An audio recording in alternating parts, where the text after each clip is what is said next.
Hi, this is Jessie for the Course Museums and Public Memory, giving another brief update on developing exhibition ideas for the Charles River Project.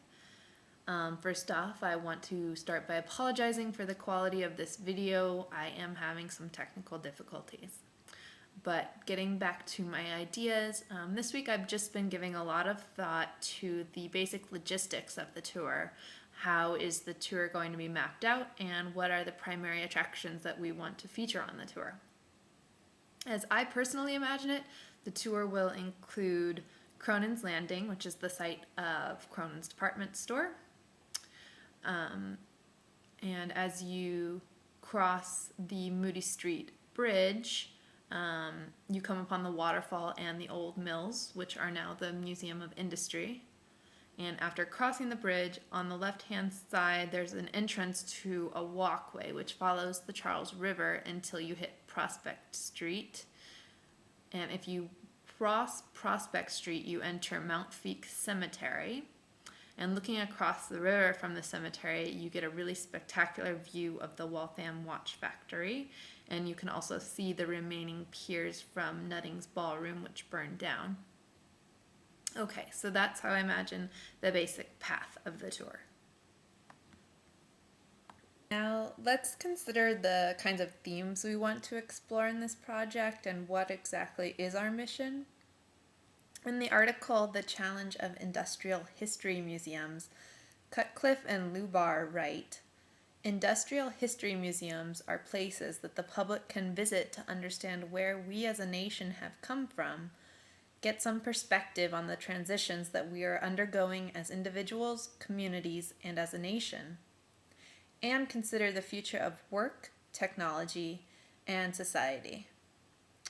So to break it down in my own words, the goals of industrial history museums and our own walking tour might be, firstly, community building and identity formation.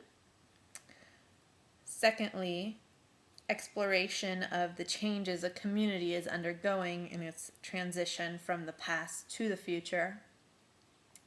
And thirdly, an exploration of where a community hopes to be in the future. So in organizing my thoughts, I kind of attached each of these missions to a particular site along the tour. The first goal, community building and identity formation, I assigned to the old mills and the waterfall. I thought this site would be a good space to explore our industrial past from a more celebratory and triumphalist perspective, because I do think that community building starts in finding some common roots that are a source of pride.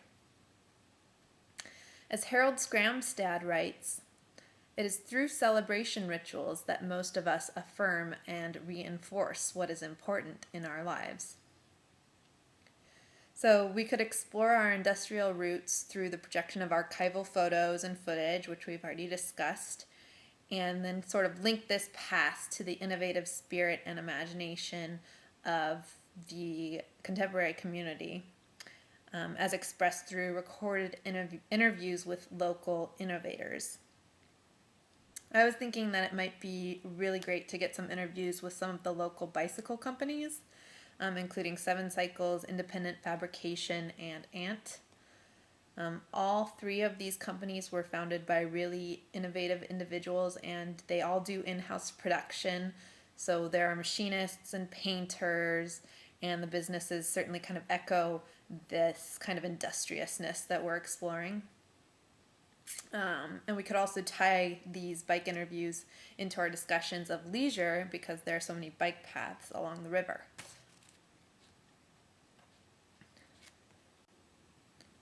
So I think I'm going to leave you with that. Certainly we need to reflect on how we want to explore discussions of labor and exploitation, perhaps some discussions of racism, immigration restrictions. And I thought maybe the other sites along the tour might be really good spaces for exploring those discussions. So I'll talk a little bit more about that in my future posts, and if anybody would like to respond with their own ideas, I would greatly appreciate it. Thanks for listening.